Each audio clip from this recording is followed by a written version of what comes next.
Chairman, Your Excellency, my lords, distinguished guests, ladies and gentlemen, my co-chair, Michael Blacker, and the Indo-British Heritage Trust Committee, and myself, welcome you all and thank you for coming today for this very special and historic occasion.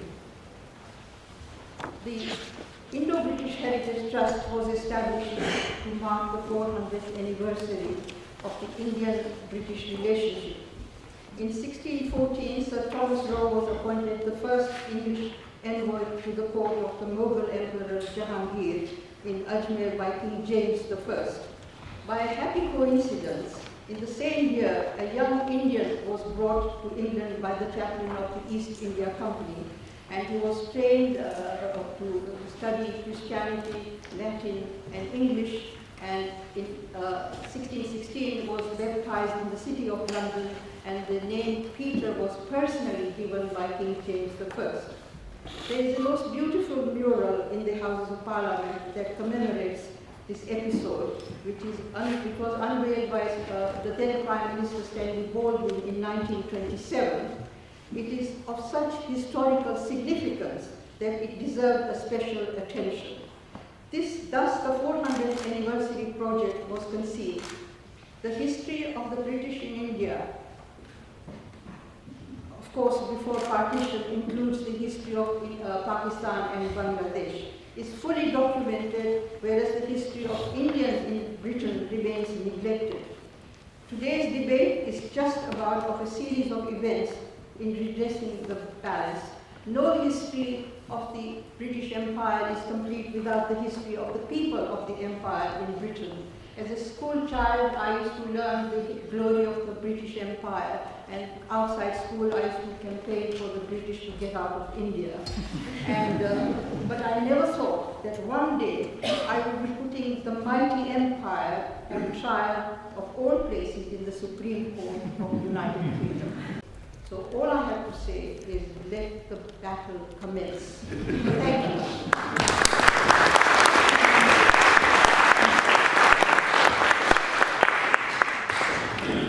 Ladies and gentlemen, can I also welcome you to this historic debate which is taking place in the chamber of the Supreme Court, and to thank Kristen Vadgama and her marvellous team in assembling a galaxy of speakers who will address you today.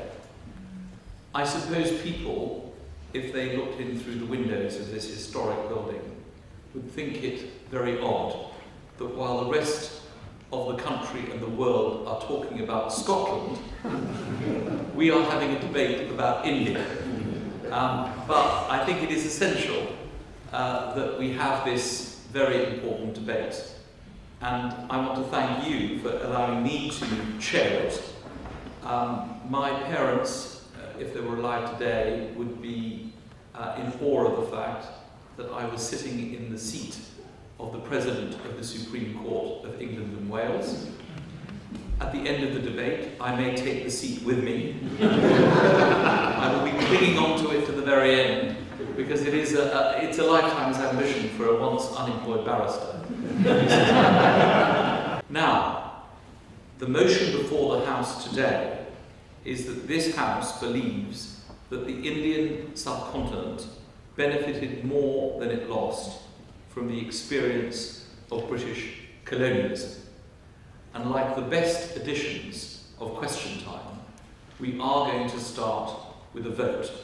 We're going to vote at the beginning, and we're then going to vote at the end to see if any of our, or all of our distinguished speakers have managed to convince you.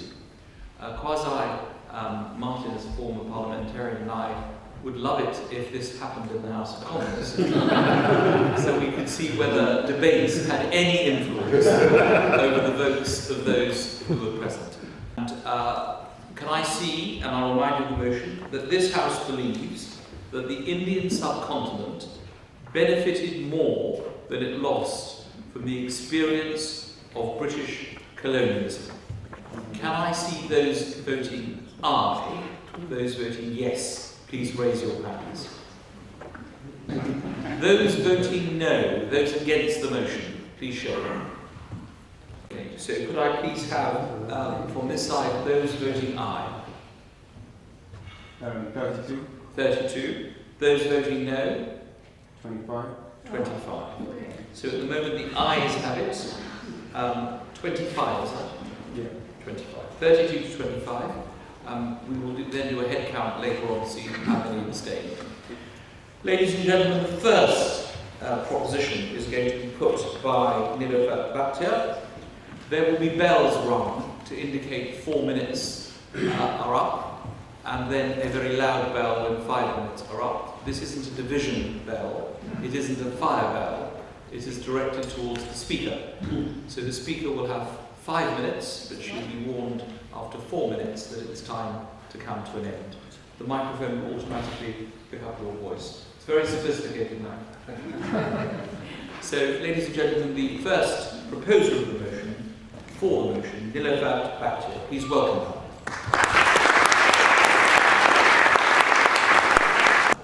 From the earliest historical times till the coming of the British, Indian history presents a clear pattern of invasion, settlement, domination, slow deterioration, and ultimate disintegration. This was the destiny of every invader from Alexander to Babur. Indian history shows that foreign domination has been the rule rather than the exception. The British came last in this long line and repeated what history had fashioned into a standard practice. The most significant historical phenomenon during this time was the development of the canal-irrigated zone in the Indus Basin in what is now Pakistan. The Punjab had been annexed by the British in 1849. This event followed a century of turbulence that saw the collapse of the Mughal Empire, a period of semi-anarchy during which confederacies based on peasant caste and tribal alignments fought for territorial control that saw the rise of a number of petty princely states. British rule brought stability to the Punjab. From 1885 on, the economy of the Punjab began to be reshaped by the unprecedented extension in agricultural production brought about by canal colonization.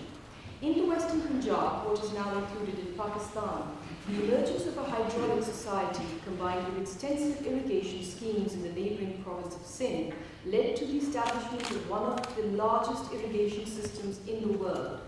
Between 1885 and the end of the British rule in 1947, the canal-irrigated area in the Punjab, excluding the princely states, increased from under 3 million acres to around 14 million acres. The great bulk of this increase took place in the canal colonies, which experienced the greatest expansion in agricultural production in any part of South Asia under the British. Stretching over the Punjab and Sindh, this canal irrigation network entailed an extensive process of agricultural colonization and of land settlement schemes. The canal colonies proved a useful outlet for the demobilized Sikh soldier peasantry, which had run rampant over the province with the collapse of the Mughal rule. The Sikhs became the largest beneficiaries of land grants in the canal colonies in a successful effort to reclaim and rehabilitate them from their martial past. The great rise in agricultural production that ensued made this a surplus agrarian region, supplying the South Asian and export markets with such commodities as cotton, wheat, oilseeds, and rice. The spread of improved varieties of cotton linked the canal colonies to the world market and provided the basic raw materials for the textile industry.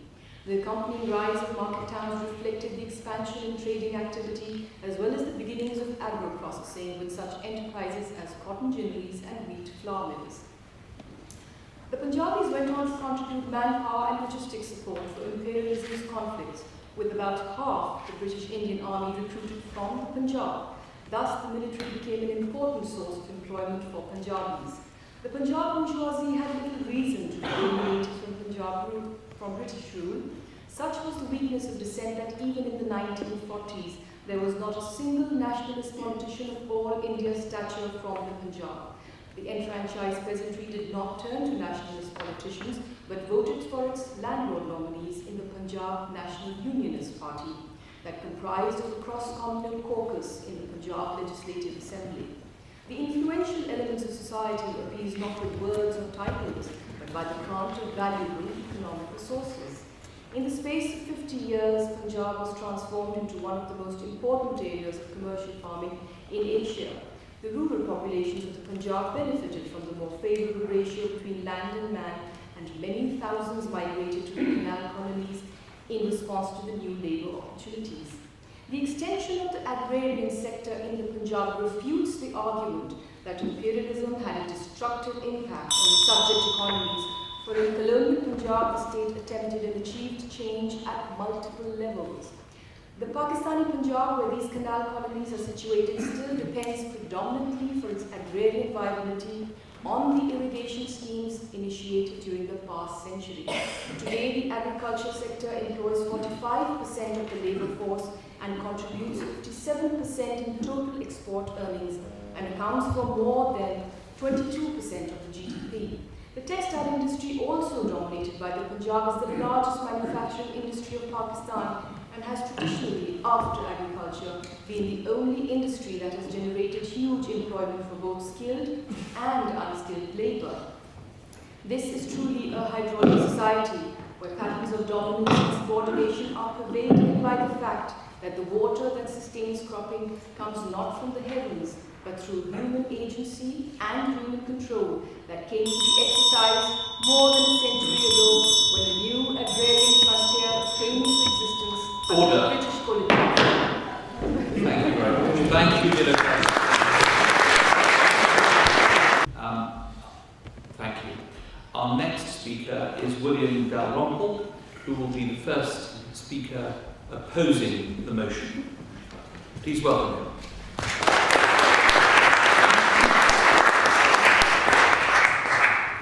I think it's actually fairly quaint that you can have a debate in this year on whether colonialism was good for the natives. I hope that attitudes like that died out 50, 60 years ago.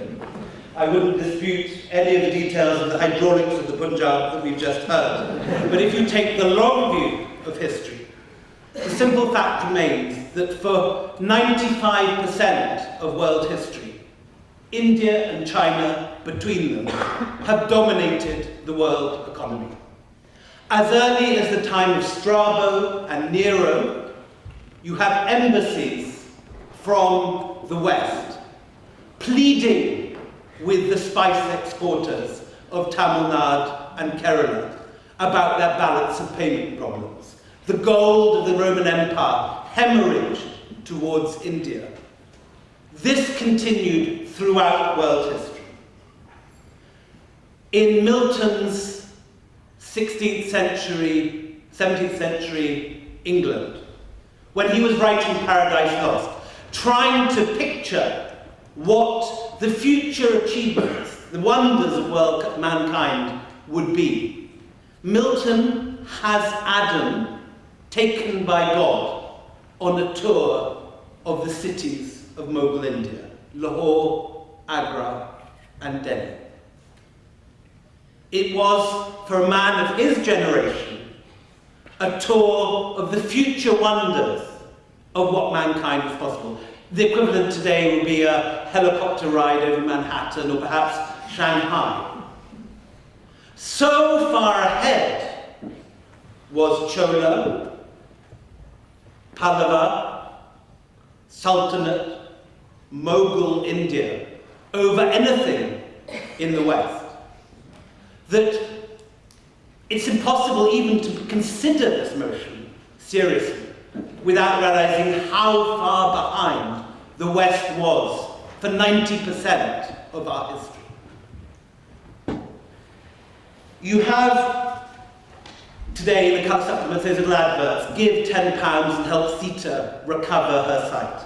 But the British went to India not as some sort of Elizabethan NGO, but as crude Bruegelian figures in codpieces, stumbling around in hose and breeches, trying to get a bit of action in the Mughal Empire, which then was immeasurably richer than anything London, Paris, Madrid, Rome, Milan put together was smaller than the population of Agra or Milan.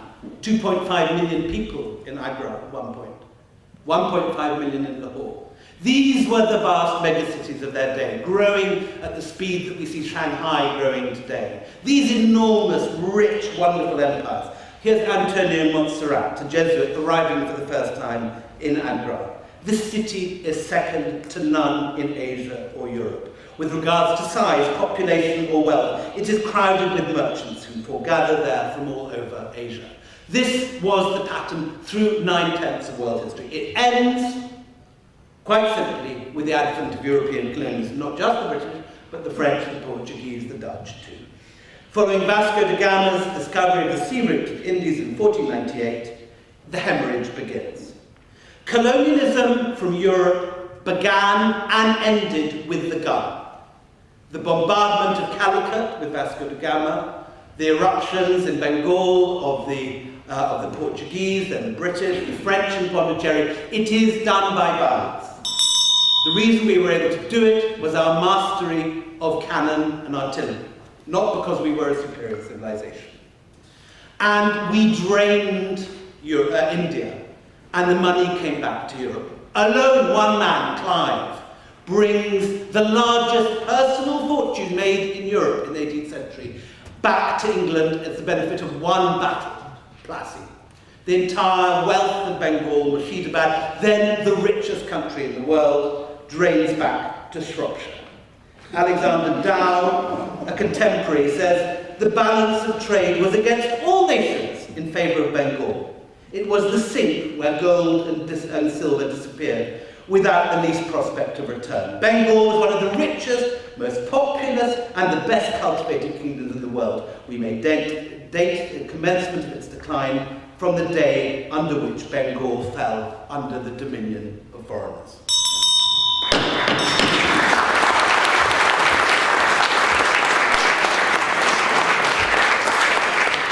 Thank you very much, William. Our next speaker proposing the motion in support of Niloufar is Martin Bell.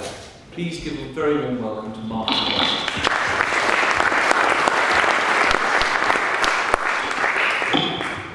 Ladies and gentlemen, it is quite clear to me that wherever the previous speaker comes from, we belong to different planets entirely. Here today we are celebrating an anniversary, 400 years of formal links between Britain and India, because of developments in commerce, shipbuilding, navigation, and yes, the projection of force. The subcontinent was going to have some unwanted and unexpected visitors. They turned out to be French and British and Dutch and others. Who would you like to have had? Would you rather have the Germans or the Japanese? You very nearly did have the Japanese. My qualification to speak in this debate, so far as I have one, is not that I was once a member of Parliament. We've got two distinguished parliamentarians here. It is as a lover of the subcontinent. It is good times and it's bad. I've been tear gassed in India and ministered Kashmir in 1996 in the elections. I reported a famine in Maharashtra in 1973, and I was told by a provincial official I couldn't call it a famine. Famines were in the British times. In India, they just have scarcities. In 1971, with the help of the border police, I slipped across the border at about the end of East Pakistan, which was the beginning of Bangladesh, and that was a huge privilege. I spoke about corruption, British corruption, at the prize giving at the Bishop Cotton School in Shillong. I've come to respect Indian democracy as one of the greatest on earth, as we have just seen. There is, I believe, a natural affinity between us and the peoples of the subcontinent. A long time ago, I was a soldier. I was posted to the Suffolk Regiment on active service to Cyprus in 1957. One of my tasks, apart from failing to put down a rebellion, was to look after the Charwars, the British Army's camp followers who had followed the regiment from India to Cyprus. When we left at the end of the campaign, they stood on the dock at Limassol with tears in their eyes. We would have the Charwars, Wallace wrote this afternoon. Years later, I wrote an ode to the Charwars, which will appear in my next book, which is appropriately called The End of Empire. It goes like this. The Charwars and the Derby Wallers, these were the regiment's camp followers. They did the laundry, made the tea, served private soldiers such as me, and they were better men than we. But so much change has happened since, and now a newer India thrives, touching and changing many lives. and even a multitude of dollars went to bring us back our long-lost wallers who were our Ganga leaders. We have no wallers anymore, but you have soldiers. And Shashi Tharoor will know better than anybody in this room how uneven is the quality of the UN peacekeeping forces. The blue helmets they can rely on more than any others are those from India, Bangladesh and Pakistan. And speaking of the eminent member, I would say that he's really on our side in this debate. Here he is. I mean, he's a master of the English language. His books are written in the English language. He founded a PG Webtab Society. So secretly, there are 2 of you and 4 of us. Ladies and gentlemen, here are the choices before you this afternoon. Simply put, would you like a subcontinent in which the English language is an advantage commercially and intellectually? Or would you like a subcontinent without the English language? Would you like it with Shakespeare or without Shakespeare? Would you like it with Whitehouse or without Whitehouse? Would you like it with the architecture of Lutyens or without the architecture of Lutyens? Would you prefer it with British engineered railways or without them? With the ambassador car or without it? Would you prefer it with its military traditions, the British traditions, or without them? Would you prefer it with bagpipes or without bagpipes? Would you prefer it with cricket or without cricket? With parliamentary democracy or without parliamentary democracy? With a free press or without a free press? Would you prefer it with the idea of liberty or without the idea of liberty? For us British, empire was an accident, but liberty was an idea, and it was the idea that undermined the accident. We have, all of us, benefited from the empire. We liberated you to be who you are, you liberated us to be who we are, but we benefit from empire, all of us. I very much urge you, especially the 25 dissidents, to change your minds and vote for this motion.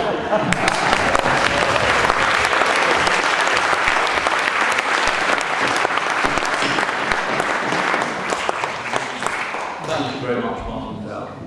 Our next speaker who will oppose the motion is Nick Robbins. Please will you give him a very warm welcome.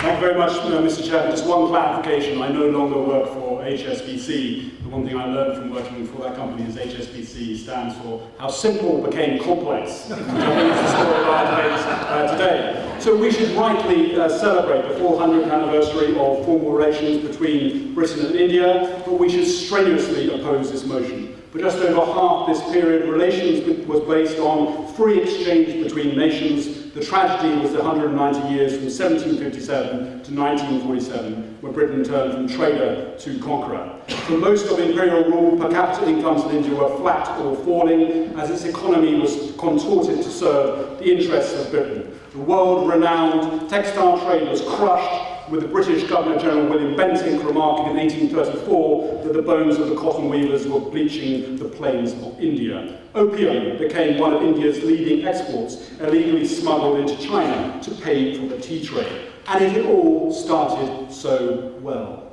The East India Company, from this tiny kingdom of England, negotiating, begging, I think as William has said, begging the Mughal emperor to get access to the luxury goods of Hindustan, the fragrant spices, the sensuous textiles. And once established in the factories of Bombay, Madras, and spectacularly in Calcutta, the imports of silver bullion that the East India Company shipped to pay for the chintz, the calicos, the dungarees, the seersucker, and the taffetas were warmly welcomed by princes and weavers alike. For 100 years, the relationship was more or less one of equal exchange. This all changed in 1757 with the company's conquest of Bengal following Plassey, perhaps the most extraordinary revolution in history, where a shareholder-owned corporation used tax evasion, extensive bribery, and its own private army to conquer the richest province of the Mughal Empire.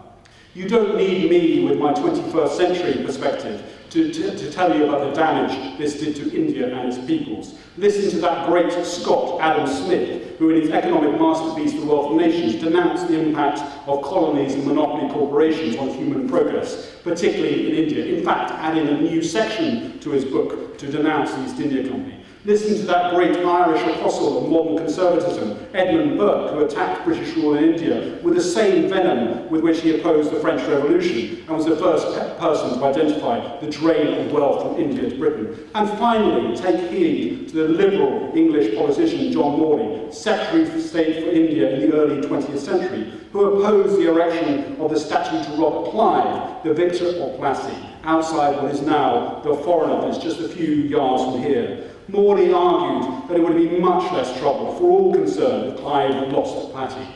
He favoured a statue to Garibaldi, the inspiration for independence and freedom.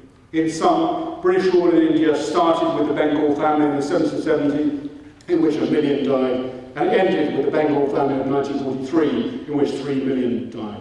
The tragedy of empire is that the ruled are always secondary to the interests of the ruler, even unto death. So let there be free exchange of ideas, of love, of language, of textiles, films, railway engineers, cricketing heroes, and definitely recipes between Britain and India. But let us dump this preposterous idea that empire benefited the subcontinent. I urge you to vote against the motion.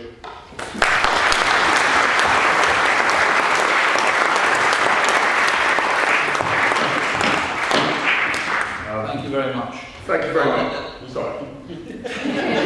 Typical parliamentarian. He's like this in Parliament. Ladies and gentlemen, please welcome the final speaker in favour of the motion, Kwasi Kwarteng.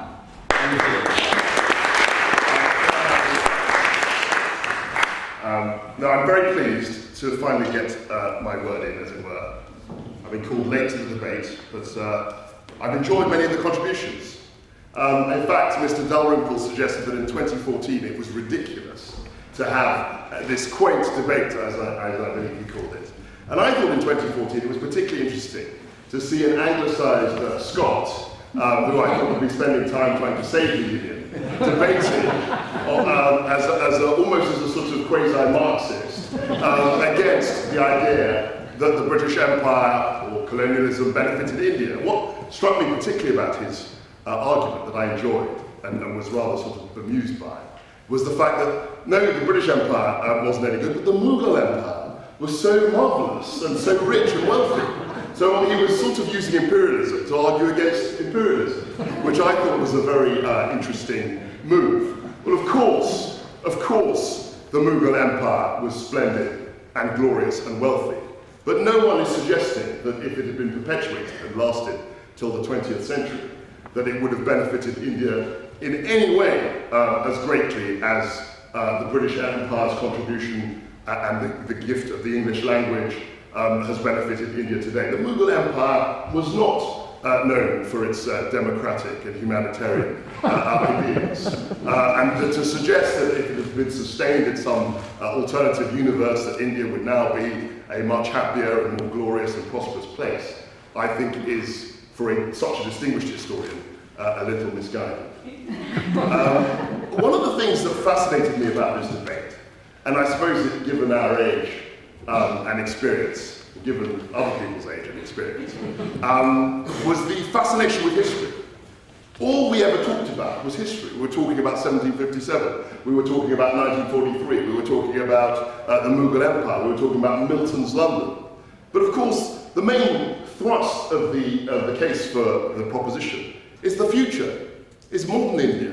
It's the success of modern India and modern parliamentary democracy and the vibrant economy that India enjoys today. The fact that young people in India who are hooked up to the English language have far more opportunities than anybody has ever had, certainly in Indian history and in the world. Young Indian technology workers, IT professionals, these are the most desired and the most desirable and sought after workers in any global marketplace. And the reason for that is not only because of the fantastic education that they receive in India, but it's also the facility and mastery, I may say, of the English language, which, forgive me, is not a legacy of the Mughal Empire. They are not speaking English because of the Mughal Empire. They're speaking English because of the British Empire, because of the legacy of Britain's involvement with with India. And I was very lucky to be invited by Willie. He'll probably disinvite me now, I'm afraid. But I was very lucky to be invited to the Jaipur Literary Festival. And we discussed many of these issues in an open forum. And what struck me about the discussion was that the people who were making Willie's and the opponents of this motion, the people who were making that argument, were very much the Hindu nationalists. Hindu nationalists, BJP politicians of a certain age who were against the notion that the English language and sharing in a global economy and a global culture benefited India in any way. It was a reactionary argument, I felt. And what struck me in the audience at Jaipur was the resounding way in which young people, with their aspirations, with their energy, with their imagination, completely rejected this notion of the BJP, completely rejected this rather insular and small-minded Hindu nationalism, because they wanted a more open and a freer society. They wanted the benefits that Martin described. They wanted a free press. They wanted access to the internet. Some of them even played cricket, but that wasn't the fundamental thing that they were happy about. They were happy because they were connected to a wider world. They had huge opportunities, and this, they were more conscious than anything, was a consequence and a legacy of the British connection. Now, this isn't to say that everything the British did in India for 300 years was fantastic, because it wasn't. There were appalling tragedies and crimes committed. But today, in 2014, when we look at the prospects of India, when we look at the journey that India has travelled, of course, Willie himself knows better than anyone. I mean, he's lived in India certainly longer than I have. I mean, I've never lived in India, but he knows better than anybody the success of the British Empire.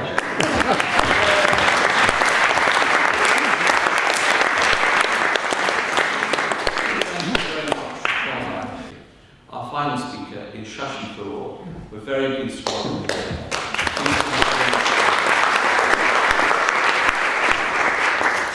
Thank you, Mr. Chairman. As a sixth speaker in the last one, I rather feel like Henry VIII's sixth wife. You know, I know more or less what's expected of me, but I'm not sure I can do it any different from the others. However, as William Dalrymple and Nick Robbins have already pointed this out extremely clearly, the might of Britain was built in the 18th and 19th centuries on the ruin of India.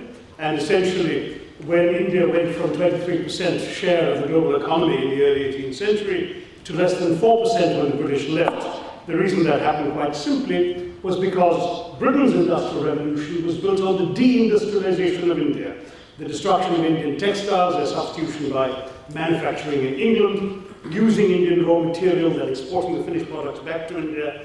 The handloom weavers of Bengal, for example, produced wonderful muslin, fine as the woven hair, some said, had their looms destroyed, their thumbs cut off in a notorious incident. Duties and tariffs were imposed on Indian cloth, while the British instead flooded India and the world with cheaper fabric, the cotton grown in India and the satanic mills of Lancashire. Not my phrase. Spinning and weaving them and selling them to the rest of the world. So weavers became beggars, manufacturing collapsed, in addition to the collapse of Agra and Maharajah Ranjit Singh's magnificent Lahore, which Nehru Bhatia elides. The population of Dhaka fell by 90% in the first 5 decades of British rule, because it was once the great center of muslin production, and it ceased to exist as such. So this was the tragedy, the economic tragedy that's already been well brought out. Robert Clive was mentioned. He came and bought his rotten borough in England on the proceeds of his rapacity in India, while publicly marveling at his own self-restraint in not having looted even more than he did. And loot, of course, was an Indian word they took into their dictionaries as well as their habits. And the Brits had the gall to call him Clive of India, as if he belonged to my country, when all he really did was to ensure that much of my country belonged to him. By the end of the 19th century, India was Britain's biggest cash cow, the world's biggest buyer of British exports, and provided highly paid work for British civil servants, all at India's own expense. We literally paid for our own oppression. I mean, no wonder the sun never set on the British Empire. Even God couldn't trust the Englishman in the dark. Now, Boateng is touchingly concerned about the lack of democracy and humanitarianism until the British brought them along. Well, let me point out that as Britain ruthlessly exploited India, somewhere between 15 and 30 million Indians died completely unnecessary deaths under British rule because of starvation. Millions of tons of wheat were exported to Britain even as famine raged. 4 million Bengalis starved to death during the Great Bengal Famine of 1943 after Churchill deliberately ordered the diversion of food from starving Indian civilians to well-supplied British soldiers and European stockpiles. He said the starvation of anyway underfed Bengalis is less serious than that of sturdy Greeks, and I'm actually quoting Churchill. When officers of conscience pointed out a telegram to the Prime Minister the tragedy that was being caused in India by his decisions, his only response, Churchill's, was to ask peevishly, well, why isn't Gandhi dead yet? Now, British imperialism has long justified itself with the pretense that it was a form of enlightened despotism conducted for the benefit of the governed. Churchill's inhumane conduct, of course, gave the lie to this myth, but it had been battered for 2 centuries already, Kwasi. British imperialism had triumphed not just by conquest and deception, but by blowing rebels to bits from the mouths of cannons, massacring unarmed protesters at Jallianwala Bagh, upholding iniquity through institutionalized racism, exemplified by Churchill. Whereas as late as the 1940s it was possible for a black African to say with pride, moi je suis français, in West Africa, it was never possible for an Indian to consider himself British. He was always a subject, never a citizen. It actually took the end of British colonialism to make that possible. So if we took it for a historic view rather than a hydraulic one, I think we would not argue that India benefited more than it lost. The Indian railways have been mentioned. Lots of countries have built railways without being colonized by the British to do so. What is more, it was a magnificent British scam because the investors from Britain were guaranteed rates of return double that of government bonds in this country, paid for by Indian taxes. Private enterprise at public risk, Britain's private enterprise, India's private risk. The English language, since 2 of you have mentioned that we are grateful for it, and we're very happy to have Shakespeare and P.G. Wodehouse, but you could have sent us a whole bunch of toothsome instead of sturdy Welsh master sergeants to impart it to us. Let me point out that English was not a deliberate gift, but an instrument of colonialism. Macaulay said very explicitly that he wanted to create a class of interpreters between the governed and the British in order to advance British imperial goals. And let me finally point out Scotland, since our chairman mentioned it and no one took him up on it, which is quite simply, what cemented the union with Scotland? Very simply, before 1707, the Scots tried to set up colonies elsewhere in the world. They failed. It's when they joined England that the loot available to the East India Company kept Scotland ended poverty. India got no wonder you need to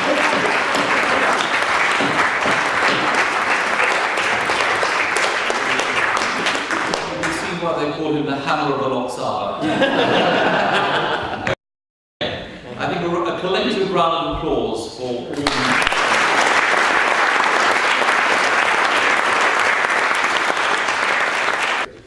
The first thing I want to pick up is this idea of the law, which I think, given our surroundings and given the fact that a distinguished member of our judiciary has mentioned it, is absolutely central. Of course, the rule of law is critical in any development of civil society. And it is true that the British Empire, or British colonialism, was in many ways responsible for the spreading of the rule of law across the empire. Now, someone else mentioned India and China, and I think this is a wonderful point of comparison. If you compare modern India and modern China, if you compare the freedom of the expression, if you compare the openness, if you can compare parliamentary democracy with what goes on in today's China, you have more or less answered the question of this debate. And what has struck me about this debate, given that we're in 2014, as William Dalrymple reminds us, is the fact that it's the most eloquent defense of the Mughal Empire I've ever heard. I mean, it's almost as if everything I learned about Mughal imperialism should be thrown out of the window, and I should recognize in the Mughal Empire as this great, enlightened, humanitarian and recognising equal rights empire that ever existed. Of course, this is a complete fantasy. And not even as skilled and as imaginative a writer as William Dalrymple can ever convince us that a continuation of Mughal India would somehow have given India the benefits that British colonialism extended. Now, this isn't to say that British colonialism was all good. I mean, clearly there were horrific crimes, horrific injustices, and oppressions that resulted from British imperialism. But what I ask you, and I think it's very simple, the difference between that side and ours. They are brilliant historians, and they have talked eloquently about India's history, about Mughal history, about the history of Indian civilization for over 1,000 years. On this side, we're trying to look at the future of India. That's the difference between an opposition which is constantly harping about the oppressions of the past and a proposition which is saying, yes, there were bad things about the British imperial experience, but there were also some very, very good things which, in the future, will accrue more and more benefits to India and its people. And I urge you, when you consider your vote, to reject, I mean, history is fascinating, it's my favourite subject, but it's not relevant to India's future. The gifts, if you like, of British imperial connection, colonial connection, are things which India can use in its future. I think that the crimes of the past should best be left to the historians and the history books. Thank you. First set of rebuttal from the opposition council, Shashi Tharoor. I think there were some very important things said both from the audience and here about some of the positives, and I think we should concede the importance of the English language, cricket, and the rule of law, as the distinguished Supreme Court judge suggested. But with footnotes to all of those, I'm afraid. As far as the English language is concerned, I mentioned this briefly in my remarks, but the fact is that I'd rather quote Macaulay's own words. We must do our best to form a class who may be interpreters between us and the millions whom we govern, a class of persons, Indians in blood and colour, but English in taste and opinions and morals and in intellect. So the language was taught to a few to serve as intermediaries between the rulers and the ruled, and that we seized upon the English language and turned it into an instrument for our own liberation was to our credit, not by British design. And I think that has to be noted. The rule of law. I mean, obviously we're all glad to have it, but still Britain did saddle us with an adversarial system, excessively bogged down in procedural formalities, which Indians are very good at multiplying, a legacy of interminable trials and long-pending cases far removed from India's traditional systems of justice, and the laws are enforced by a colonial-era police system, which in the British Empire was based on the Irish constabulary and not the London bobby. So it was not an instrument, it was not a community policing, but an instrument of oppression. And that sadly was the legacy we were given. Democracy. I mean, the argument that Britain left us with training quasi and self-governing institutional trappings of democracy is preposterous to anyone who knows how hard it was for the Indian nationalist movement to win even a smidgen of self-government after so many repeatedly broken British promises. And let me, about the experience of the instilling of democracy, read you a letter from Jawaharlal Nehru to Lord Lothian. British rule, he wrote, is based on an extreme form of widespread violence, and the only sanction is fear. It suppresses the usual liberties which are supposed to be essential to the growth of a people. It crushes the adventurous, the brave, the sensitive, and encourages the timid, the opportunist, the time-serving, the sneak, and the bully. It surrounds itself with a vast army of spies and informers and agents provocateurs. Is this the atmosphere in which the more desirable virtues grow or democratic institutions flourish? And Nehru went on to speak of, and I quote again, the crushing of human dignity and decency, the injuries to the soul as well as the body, which degrade those who use it as well as those who suffer from it. Again, the British ultimately, reluctantly gave India a form of partial self-government, which it took away when it chose to declare war without the consent of those who had sufficiently been elected to represent the Indian people. I will not give Britain more credit than that for democracy. And the truth is, in any case, that you have this wonderful British perversion of electing a legislature to form the executive, which has saddled us in India with legislators who are not interested in legislating, but who are actually anxious to get elected to form the government, something which, the logic of which might appeal in a tiny island nation with people of coherent ideas and views, but in our country has often been a recipe for chaos, indecision, and indifference. So another system might have worked more efficiently. As for cricket, you're right. The Indian scholar said that it was a game, an Indian game accidentally discovered by the British. But we did invent it, perhaps, to humiliate us. We did it at the Oval this summer. So you have the Oval, we have Lagan.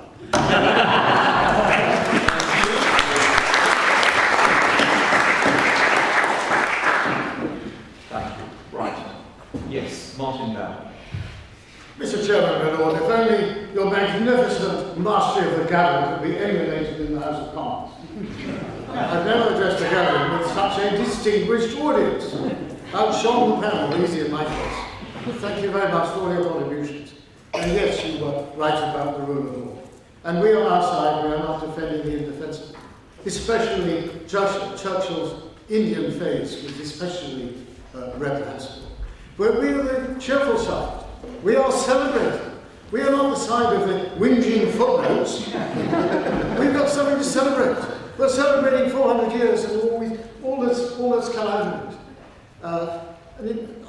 As for cricket, may I just point out, one of the great legends of both our countries is the Lord Webb of Pataudi, who's universally admired, playing cricket for India and for Sussex, and he did it with one eye. There's been no good answer to the rule of law argument, the parliamentary democracy argument, the language argument. So all I'm going to do is to close with another of one of my dodgy poems. We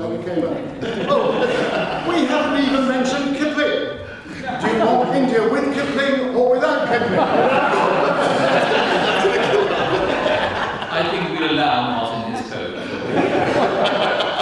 On Juneland headland sinks the fire, the outposts fall, the flags are furled, the sun sets on the last empire, but its language rules the world.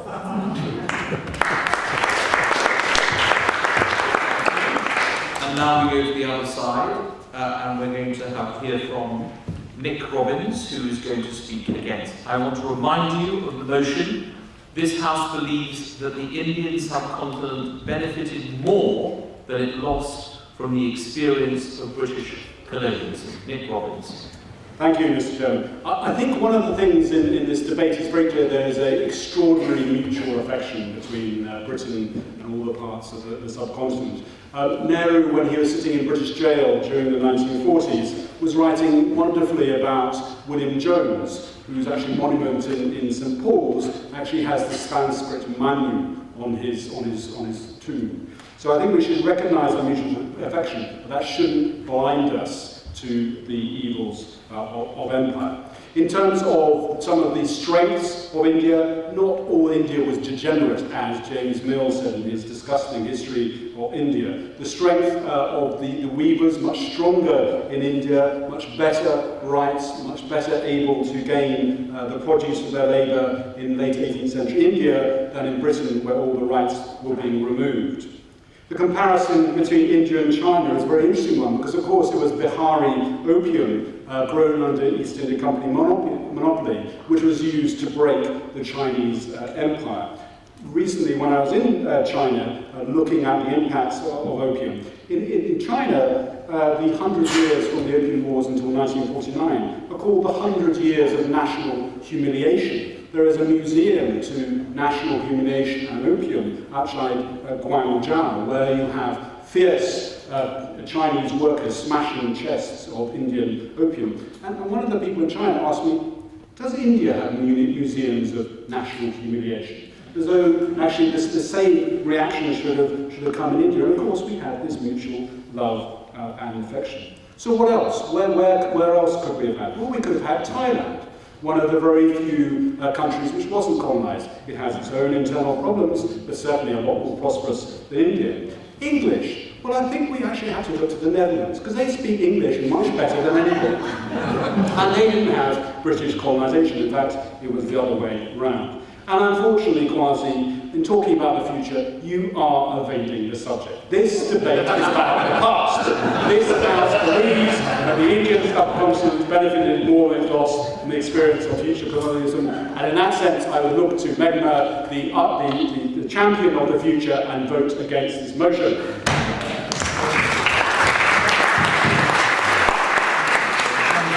And our final speaker, rebutting what has been said by those on my right-hand side, is Nilüfer Bhatt.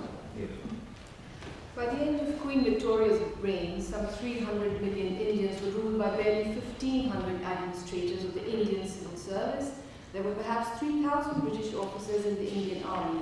Aside from the British regiment serving in India, the total number of Britons in the subcontinent at the end of Victoria's reign was around 20,000. If the Indian people had wanted to throw off their overlords in a more concerted effort than that of 1857, there would have been little to prevent them. The divisions within Indian society, however, meant that such concerted action was very unlikely to occur. Essentially, the British had no need to divide and rule. India was sufficiently divided to begin with. The English lingua franca has made our transition into the world community smooth, which is why our migrant class is sought after from the Middle East to the USA. The subcontinental immigrant is a story of success. The aliens had learned Sanskrit and the Mughals Persian, partly because the use of Hindi is not automatically acceptable in many parts of India, particularly in the south where it is associated with the old northern centres of power. English has remained the main foreign language in schools all over the subcontinent. Indeed, at some time in the early 21st century, India will become the largest English-speaking country in the world. The impact of the West on the Indian mind gave birth to liberal ideas and hastened the growth of modern nationalism.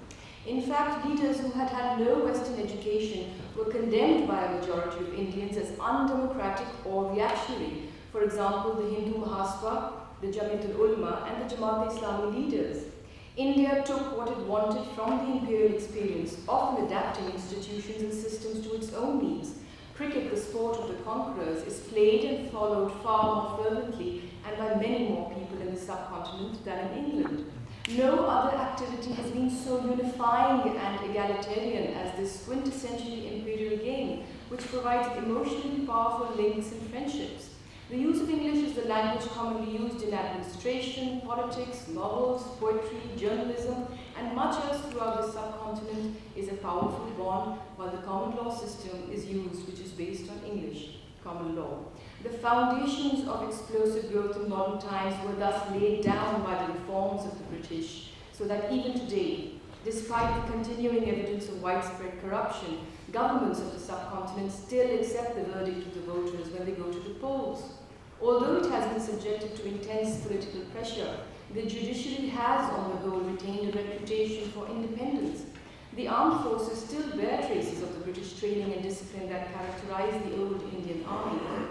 A minister in Attlee's cabinet made this remark, and I quote, "To know no ball from a googly and a point of order from a supplementary question is genuinely to have something in common." With this sentiment, I urge you all to vote for the motion. Thank you.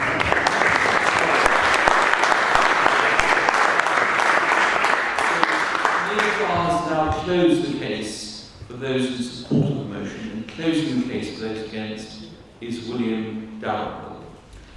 Shashi very eloquently quoted Nehru when he talked about injuries to the soul. And perhaps we haven't on this side talked quite enough about that, because we talked about economics and the way we eroded the Indian economy. We haven't talked what we did to the Indian soul. We talked about the wonders of Shakespeare, but the reality is we promoted Shakespeare in such a way that today most Indians cannot read the great literature that was written in Delhi only 100 years ago. How many people in Delhi today can read Ghalib in Urdu? Very, very, very few. Fewer still can read Kalidas or great satirists like Krishnendra, who are only now being translated for the first time into a modern language. The reality is that 95% of Sanskrit literature remains untranslated into any language, modern language. These great wonders, the equivalent of the Plato, Socrates, the Aristotles, are only now being translated into modern English by people like people in India and modern Indian publishing houses, because for 150 years there's been a cultural cringe. People have regarded Indian literature as inferior to the literature of the West because we taught them to do so. We live in Delhi in modern concrete boxes because we told the Indian people that our architecture was better, but we have forgotten the kind of building where there are courtyards, there's free flow of air where you can survive in the Delhi summer without great electricity. We destroyed the Indian miniature tradition, the Indian sculpture tradition. We eroded every art form that there was by promoting our own arts above it. And Shakespeare, great as he is, there are so many other great Indian satirists, great Indian poets who are largely unread because of colonialism. Ultimately, though, I think it is a matter of economics, though. The reality is that when the East India Company was founded, Britain was generating only 1.8% of the world's GDP.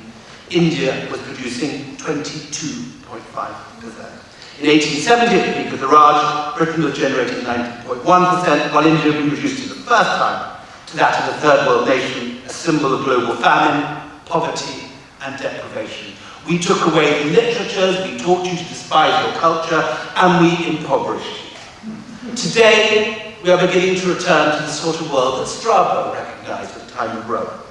A world where, nearly 70 years after the last British returned, through the gateway of India, their waiting piano singers, we Farangis are no longer the gunboat riding colonial masters, but instead are reverting to our traditional role vis-à-vis India and China, that of eager consumers of the much celebrated luxuries, goods, and services of these. And my thanks again to the speakers. To get these distinguished people round one table on a Thursday afternoon is a pretty amazing achievement. So, a final round of applause for our platform.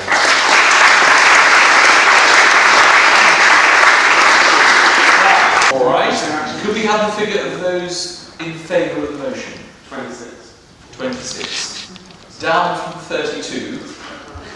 And those against? 44.